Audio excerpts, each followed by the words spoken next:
Hi guys, welcome to my channel, but more importantly, welcome back to Westeros, because yes, it's true, you know it's true, we're going back there. We are finally going to be re-entering that gritty, decadent, unpredictable and the most immersive of all worlds that kept us all captivated for, was it 10 years? And then suddenly we were starved of it. 2019, it was ripped out of our lives. We only got, 7 episodes of the penultimate season, 6 in the final season, and a year off in between. There's a lot of things we didn't get to see in the final season that I would have loved to have seen, and we were just ripped out, root and stem. So HBO, they made the right decision and they took us straight back there. And they're taking us back with House of the Dragon. The spin-off that they've decided to follow is set 200 years before Game of Thrones, and they have chosen to follow the Targaryen Dynasty when they were in power in King's Landing, and the civil war that erupted, that followed when they were there, which I think, is a pretty damn good choice. Like, can't go wrong with the dragons. We're in front of a fireplace, if you haven't noticed, just in case. I was almost naked for this video, but then, changed my mind. Maybe next time. Stay tuned for a review of episode 1.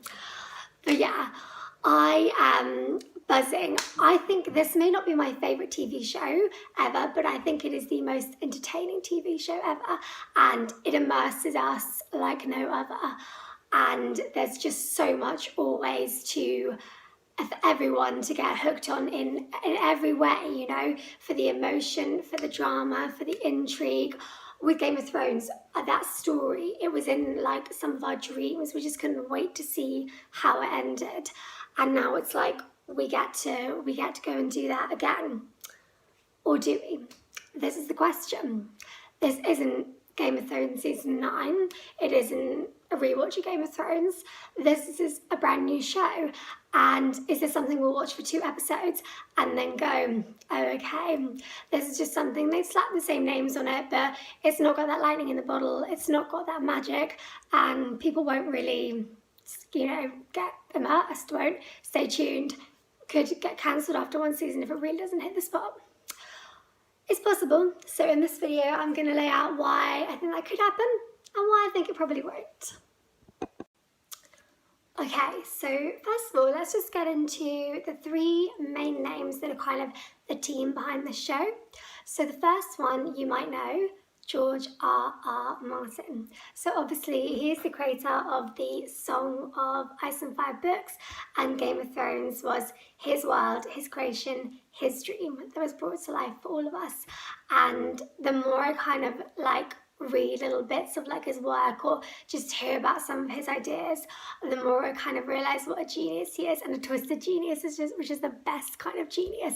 He's got some mad, sick ideas that are going on in those books, things that never made the TV show, and some of the twists that he's pulling out of the bag are unbelievable. Obviously he came up with probably the best twists in Game of Thrones, the Red Wedding and Ned's death and all that stuff. He, that's his creation, that's his kind of fearless storytelling. So the fact he's involved in this is a massive, case of encouragement, and he wasn't involved in every stage. He wasn't there, while production was happening, but he's been incredibly complimentary about, the writing. I don't think he actually wrote any of the episodes, but he really was consulting on everything. But he's really complimented the writing, which kind of makes me think we're going to have that same rich, beautiful writing that we had that stepped Game of Thrones up a level from other shows.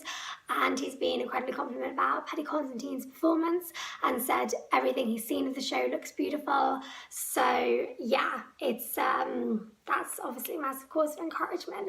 If that doesn't get you excited, another name would be Miguel Sapochnik. You may not know that name, you should. He is a director of the previous Game of Thrones. He directed a few episodes. I'm going to tell you 2 of them. Season 6, episode 9, The Battle of the Bastards. Season 6, episode 10, The Winds of Winter. Now, those 2 are widely regarded as, you know, the phenomenal episodes that stepped Game of Thrones up a level, that took storytelling to that next level. And the fact that he's there putting his artistic spin on it also kind of means, you know, HBO, like, they've made some good decisions.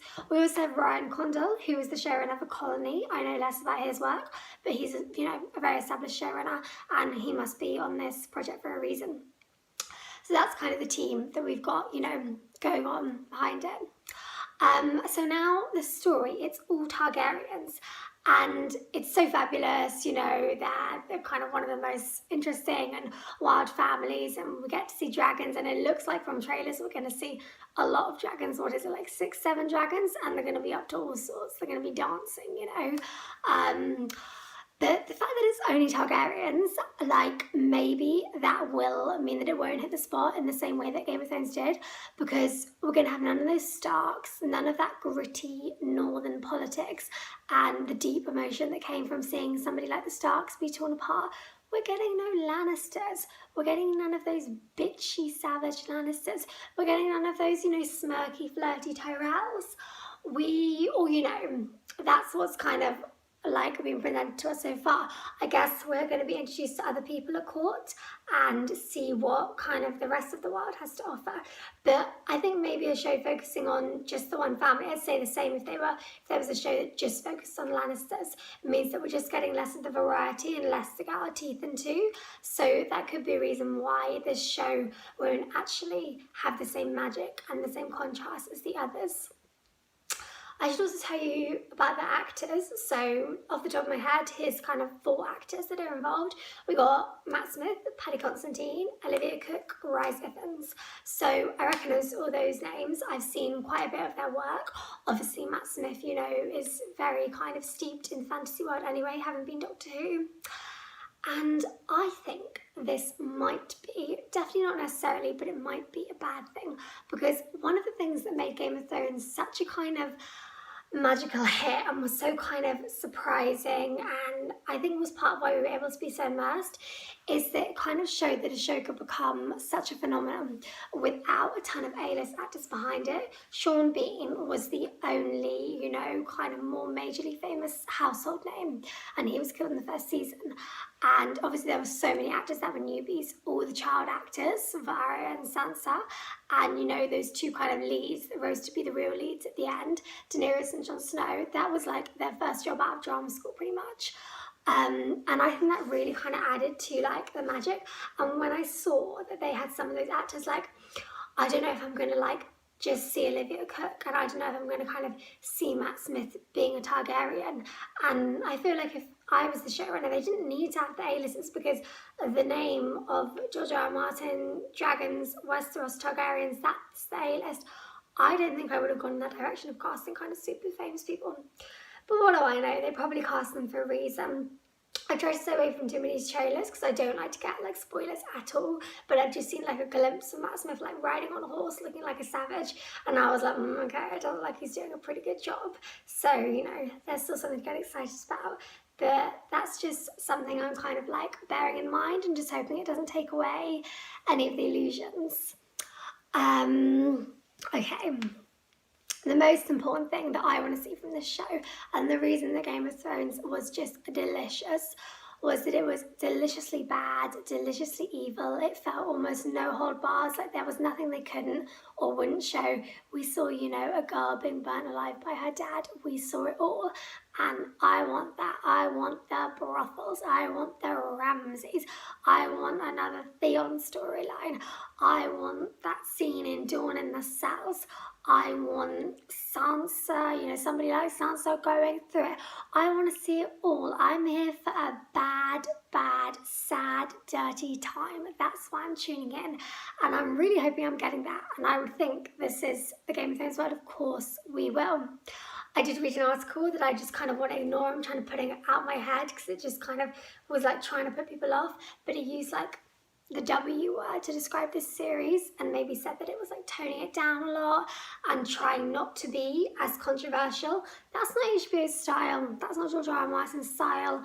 I can't really think why they'd do that, apart from potentially giving into a bit of pressure from like Twitter, but it's hard to imagine. So I'm just hoping that we don't go there, and I'm just hoping, you know, we're coming back for Game of Thrones, so we're going to be expecting so many shocks. They need to shock us more. They need to give us more than what we got last time. So come on, like, throw it at us, don't hold back. We're ready to get destroyed by this show.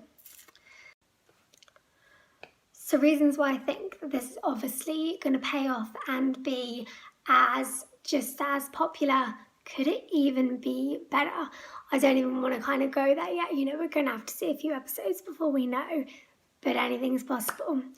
But one of the main reasons is just that we're going to have, I'm sure we've got loads of the same team working behind there, like in terms of costumes. They've used the same set in Belfast, you know, they've got the same ideas. They know how to make it look really, really good now. And we're going to have, you know, not season 1 production values, which were good anyway, but season 8, we're going to have just such luscious, decadent things to look at. Oh, I nearly forgot. Raman Djawajali, sorry, I don't know how to pronounce the name. I'll look that up with the composer. His music, that was half the emotion in the show. That is what pulled out some of the most incredible moments of emotion from me when I was watching. Well, he's back, baby. They didn't come back without him. He's back, you know, so they've got that team. And so that's a huge confidence boost as to why it could be just as good. And then in terms of the story that we're following, of all the things they could have picked, what we're getting to see is something we never got to see before. We saw one Targaryen in the entire time, and she was on the other side of the world. She was trying to be, you know, holier than thou the whole time. She was holding on to lots of her, like, you know, basest instincts, and never kind of exploding until the penultimate episode. And I know that episode is the worst reviewed in Game of Thrones history. It's actually one of my favourites, and I might do a video on that and why I think that was an absolute bomb episode, dragon bomb episode. Well, now we are seeing, you know, the Targaryens in power. We are seeing them get to play. We are seeing the pack of dragons, no holds barred, empowered, running that city, running that world however they want. And that's something we never got to see, and that's such a great in for a fascinating story. But is it enough? Is that a rich enough story? Can that compete with the, you know, mirage of different stories in different corners of the world we were in, you know, and the emotion of the Starks and the complexity of the Lannisters, the cleverness of the Lannisters and the Tyrells? Is, you know, a civil war between a family, if that's all this show is that interesting compared to looking at what Sansa and Theon were going through and the High Sparrow rising up and doing what he did to Cersei and Marjorie? You know, a civil war is not as fascinating as that, but I've got faith in them that once we watch it, it's not going to be just that. Also, it's the first series, and the first series of Game of Thrones is probably my least favourite.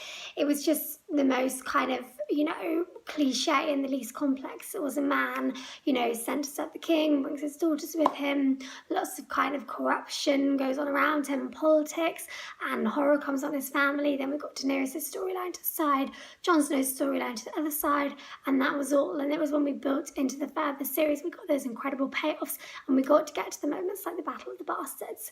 If I had to bet, you know, I'd be 80-90% sure this will get a second season because this world is so popular, and we'll get to start seeing those things. But it's just a question. There aren't really that many of the same exact writers on there. There isn't, you know, David and Dan, who wrote some absolutely, you know, captivating scenes and was so kind of clever and interesting with a lot of their words and a lot of what they did, or Brian Cogman, who really, I think, brought a lot of emotion into the show. So, you know, will we get that much emotion? Sorry, I already said that. You know, will we get like stirred up in the same way? Will it really kind of mean as much to us or hit us as much? Well, I'll say this. HBO, they commissioned another pilot starring Naomi Watts called Blood Moon. I think I've heard it was about the children of the forest, but then Naomi Watts was a socialite with a secret. So I don't understand how that worked, but that was the story, and it was probably pretty fascinating. They put millions into that pilot, and then they cancelled it. So they don't want to do this unless they know it's perfect. They are fans.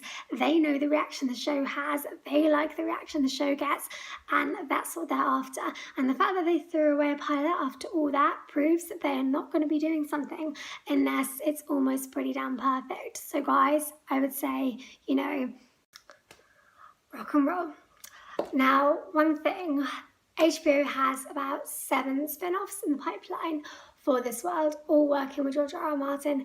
They've got a Jon Snow sequel series, they've got animated series, they've got some that really don't pique my interest that I'm not sure how people would really get behind, kind of very random ones about random characters that look a bit too singular to capture the imagination, but what do I know? I could be totally wrong.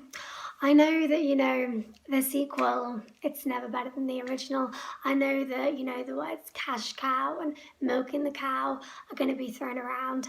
And I know that, you know, when you're kind of regurgitating something instead of following through the original story to the end, could we just be, you know, we're just pining for the rest of the story of Game of Thrones that we didn't get or get enough of.